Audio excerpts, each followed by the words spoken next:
Hey everyone, welcome to the stream today. My name's Miriam. I'm going to be hosting this amazing session that we've got with Michelle, where we're going to be talking about internships and all of that good stuff. So we're doing something fun on the stream today that I've never done before. We're also going to be going live on Clubhouse, and we've set up our Clubhouse room to acknowledge that we're recording this session. So please do, if you're joining the stream while we're live, you can ask your questions here in the chat, in the comments section for Michelle and I. And then we're going to be starting the room on Clubhouse. So you might hear for the next minute or two that we're kind of setting up the Clubhouse room. And then we'll actually start the event. So this is kind of just like a start before the start. Okay, Michelle, I'm starting the room on Clubhouse. Welcome to the show, everyone. We are going to be talking about internships today. Oh, let me go. Oh, this is where we're going to be doing a little bit of a situation. Let me put my headphones on here. There we go. I don't know what yours is like. Are you getting an echo at all, Michelle? Yes. Hi, Miriam. Thanks for having me. I actually turned down my volume on my cell phone, so I don't know if that will work. We'll just try it. I know sometimes there's an echo with the double audio, but we'll figure it out. Okay, that sounds great. Thank you so much, everyone, for joining today. Again, we've got Michelle here talking about interns, best practices, tips, and tricks. We're talking today with Michelle about internships, best practices, how-tos, and don'ts. We're recording this session, so we're also going live on Facebook, YouTube. The first part of the chat with Michelle will be just Michelle and I, but we will open it up to the room for questions after we kind of wrap up and do some of the initial things. So let's kick it off. First of all, Michelle, thank you so much for joining today. I really appreciate you taking the time and answering my call. I am a woman entrepreneur. We are in a group on Facebook today, mutual group on Facebook. And I said, hey, look, I want to talk to someone about internships. Does anyone know anything about it? And you answered the call. Yeah, was it Women's Founders Unite or the Female Founders Community? It was the Women Founders Unite. Women Founders Unite. Yes. Yeah, it's such a great group. Both of them are, but yeah.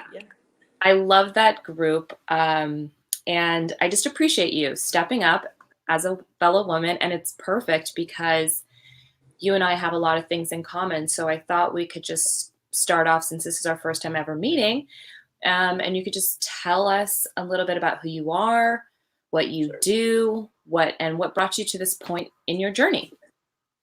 Oh yeah, I'd love to. I love to talk about my interns because we've had over 30 interns Michelle, during the past 5 years. Real quick, because you're still on mute on Clubhouse, so you've got to unmute your mic there. Is that better? Yes, there you go. You're good. Hello. Okay, everyone. Hello. I love talking about our interns. We've had over 30 interns the last 5 years. We've always been a remote team, and we are a small tech product based in San Francisco. And our interns are for content and marketing and community management.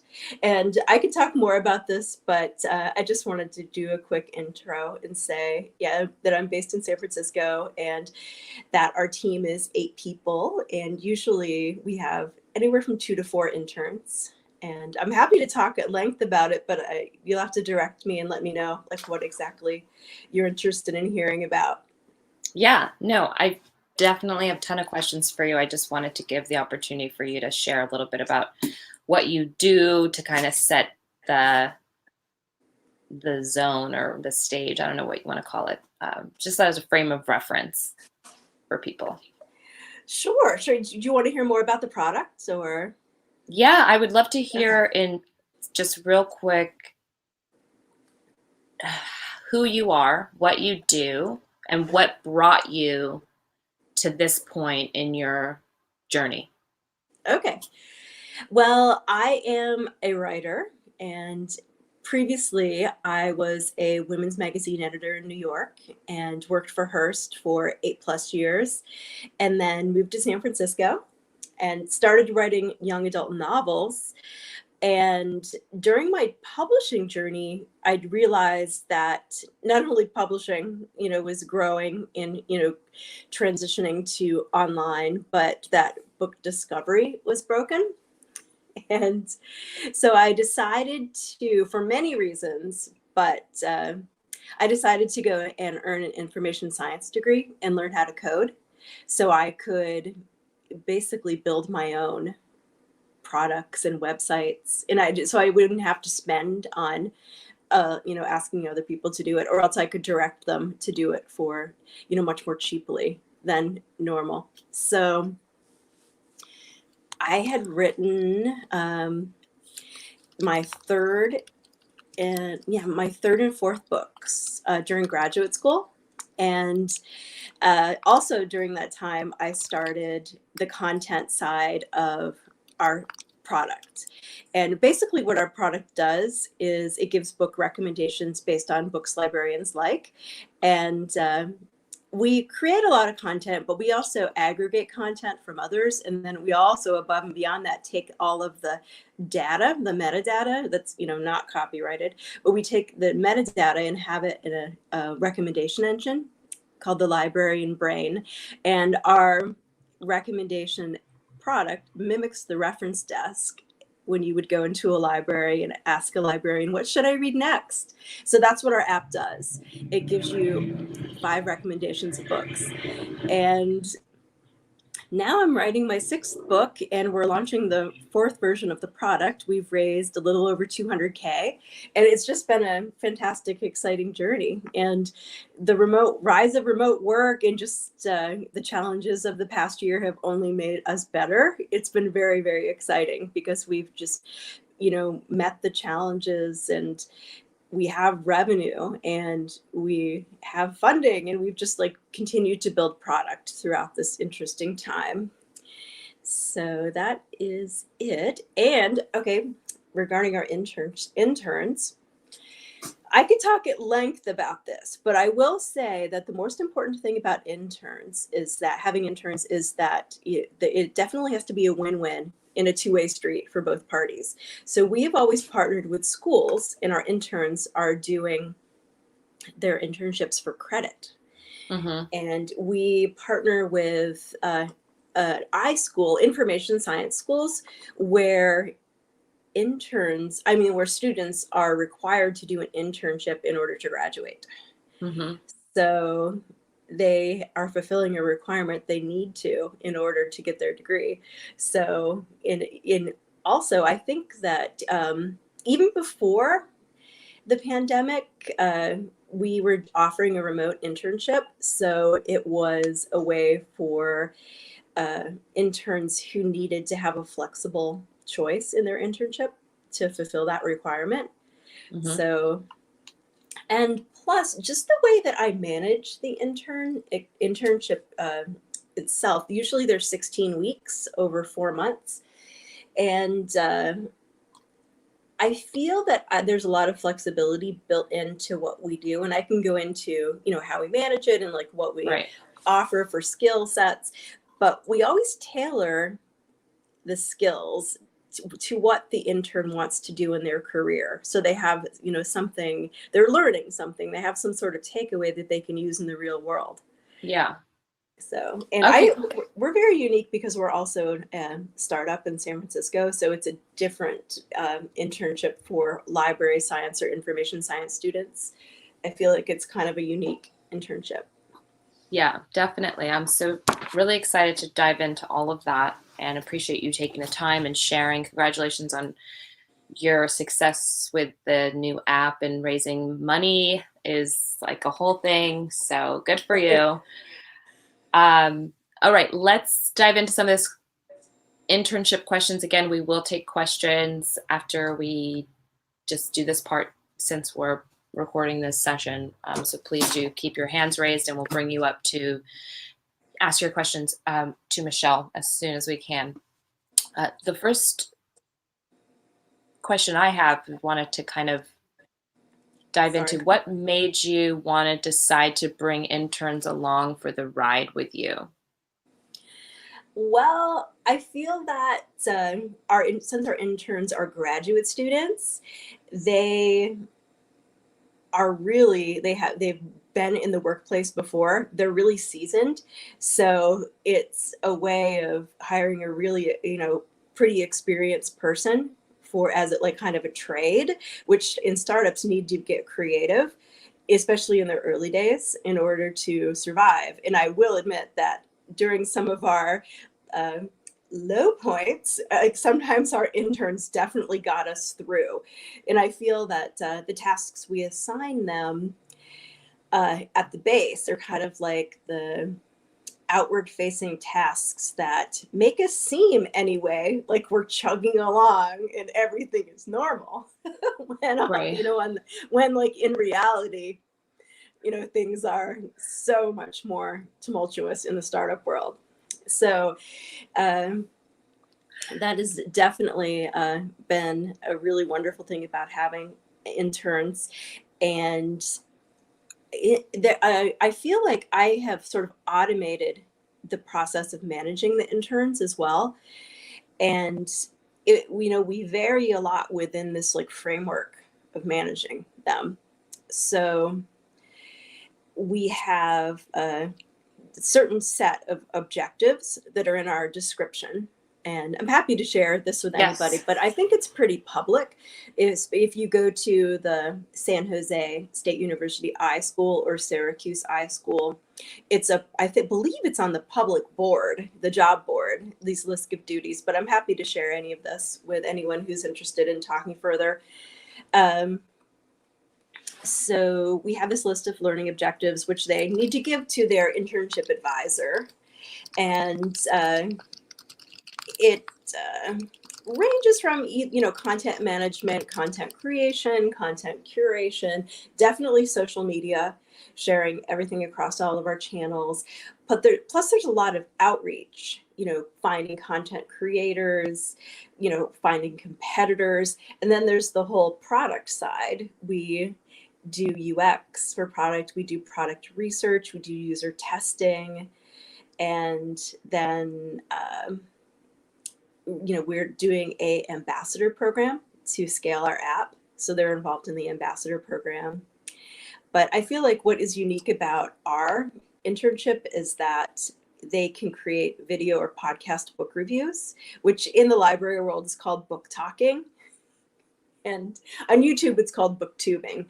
But they can actually, if they have a passion for doing book reviews and reading books, they can actually do that for credit, because that is the content that makes up our business. So did that completely answer the question, or should I touch on anything else? That Okay. was helpful, and makes me feel validated with my startup journey that this past year I brought on more interns than I normally would, and it really has been great for my business growth in multiple ways, like just to help my own founder building a culture mindset and testing out like the future of where I know I'm going to be. And you're so right. It's just like when people ask me, how are you? I'm like, I'm just doing my best. Like, it is literally a struggle out here, girl. So, thank you for validating that for me. I appreciate it. The next question I have, and again, please keep your hands raised. We will get to you with your questions. We're just kind of getting through this recorded session part at the beginning. I guess this question might not really be relevant because you're at the school, because it was about how do you go about finding interns, but maybe you could go into more detail. How do you go about finding quality interns? Yes. So I feel that, I just want to start over because I have found interns through another source where they're not doing it for credit. And these were data science interns. And interestingly, since they weren't doing it for credit, once they found something better, a lot of them did quit. And I think we had like 8 to 10 of them, and maybe only 3 or 4 stuck with it for the duration, which was usually like the whole 4 months. But everybody else, they're like, oh, this isn't paying, and it was sort of a routine type job. That position was actually tracking our data analytics. And I mean, that's just so fun. Who wouldn't want to do that, right? I'm kidding. Well, actually, I like data, so I'm like, yeah. But I like creating the story out of the data. So, and honestly, what was strange is that these data science students didn't understand that it was all about the story. They liked the analytics work, and they wanted to do more work with Python, et cetera, et cetera. And we did have them doing some data scraping as well.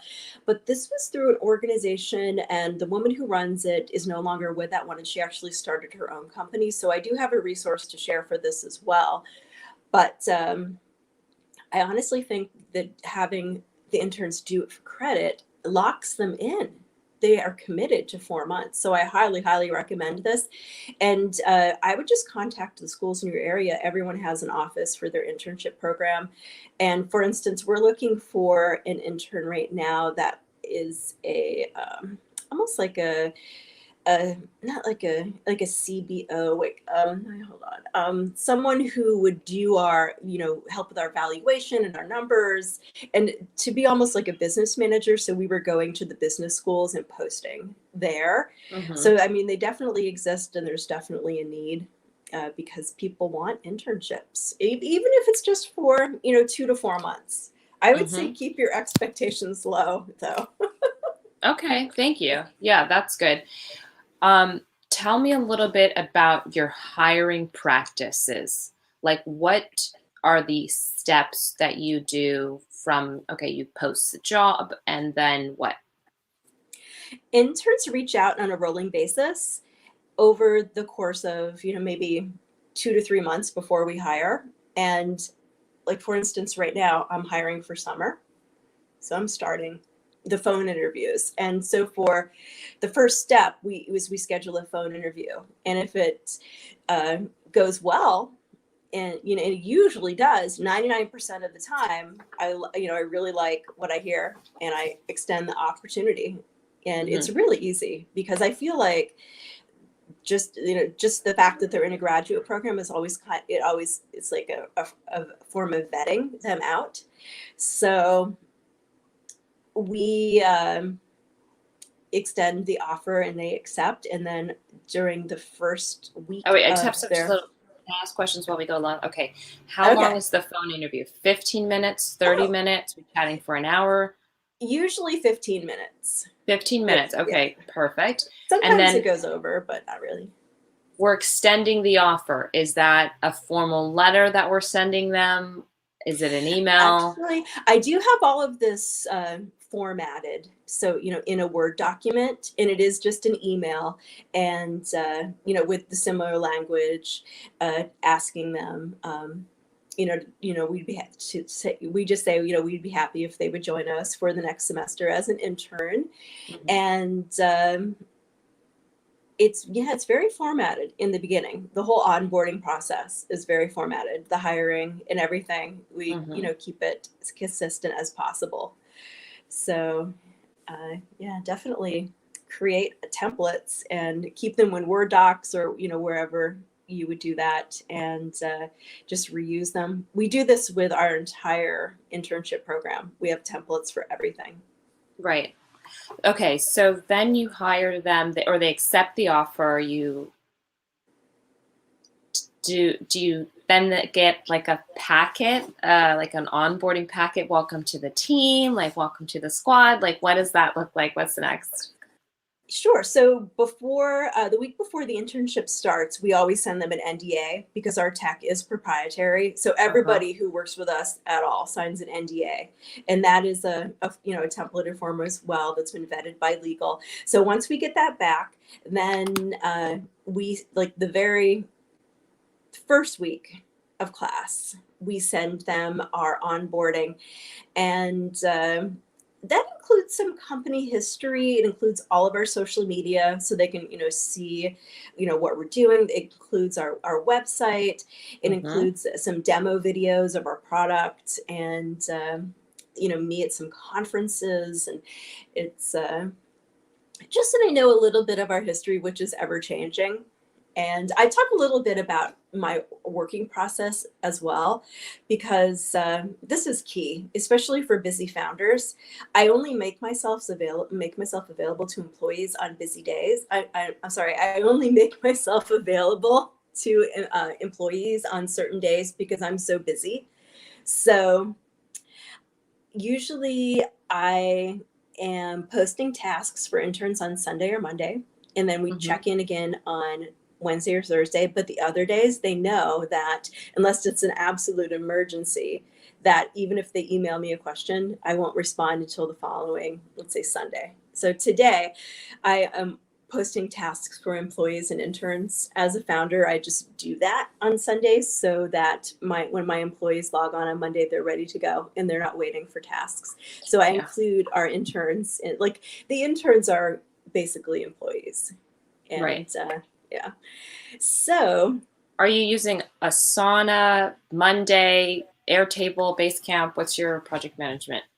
we use Google Docs for the Nice. tasks. Yeah, yeah. And everything is in Google Docs. And I don't pay for it because I've had Google Docs for over a decade. So I have the Office version for free because we were grandfathered in. Shut up. I know. I don't pay for it. It's really nice. But I've been in San Francisco forever, so it's just I was an early Google user, I guess. So, today I will post the tasks for the employees, which I keep in a Word document, and I kind of like reuse from semester to semester, but I just tailor it. And so today I'll post the tasks, and it consists of your weekly repeating tasks, which usually something every other week. It would be like a follow-up task, or it's something that's ongoing. And then we have larger projects that usually take about a month, and then we have like their semester long like special project that they do, which for most people is video book review creation. And yeah, we do a lot of also sharing of documents in the cloud, Excel docs, Word docs. And I use an app called Todoist for my personal task management. So I always suggest that they use that. But we started using Asana a little bit more, but I usually just use that for developers, which I haven't even talked about our developers, but most of my time is working with the developers. So I really appreciate that our interns are self-sufficient, and they just like every semester they're just so wonderful at Mm-hmm. self-management. And I feel it's because they're older. They've Mm-hmm. gone through an undergraduate program, they're graduate degree students, sometimes they're in their 30s or 40s, Mm-hmm. and they've just been in the working world, so they're really professional. Right. Yeah. Okay. Loving this. Um, so what is legal, and then you might not know or you might not, but I wanted to ask this, like what is legal and what's not? I feel like when you're doing it with the school programs, they kind of make it really easy for you, but is there anything that you've come along with your experience where you just want to share? Because I feel like it's Oh, important to talk about. yes, I do want to say something about this because some people have approached me and they've said, "Oh, we don't want to do it for internship. Can we just be a volunteer?" So we do have a volunteer intern program. And curiously, some of these people have dropped out too. They Mm-hmm. just, do it for a couple months and they don't go all the way through the semester, but what can you do? And again, just set expectations really low. And instead of 8 hours a week, I have them for 8 hours a month, which is minimal commitment, 8 hours a month. And usually the tasks are something like spearheading one of our social channels, or sometimes doing some of what the other interns do, but uh, it's to a much lesser degree. So I would say legally, if they're not doing it for credit, just keep expectations low and have it, for 5 hours a month or something. or even just for certain projects or certain events. Mm-hmm. Okay, perfect. We are moving right along. Just so you guys know, we are going to take the questions. For those of you that are raising your hand, we will do that. How do you motivate your interns? How do you keep them motivated? Well, I feel that first of all, they're really excited to be working on what they're working on. So I feel like special projects are a way to go, and also some personal guidance from myself or my right hand people. I have a marketing associate and then also an operations person, and between the three of us, they have they have contact with team members, and I feel like they feel seen and noticed. And interns have come with me to conferences, and I feel that it's a big step for a lot of our interns just to create something live a lot of times. Like when they create a book review video or a podcast, and then we share it, and then it goes out through all of our social media channels. I feel that it's really exciting for them and a great opportunity. So just to give them this kind of exposure, their library, this kind of exposure is kind of a cool thing. And at the beginning of the semester, I asked them each to submit a headshot, and we share it across our social media saying, hey, here's our spring interns. And, it's this cute picture of usually a grid, of the 4 to 6 interns we may have. And I send them promotional items throughout the semester. Right now, I'm getting ready to send out like our new batch of stickers to our interns. So we have this program where, you can stick the sticker, especially in graffitied areas. And then we like people to take a picture of it and then post it on social media.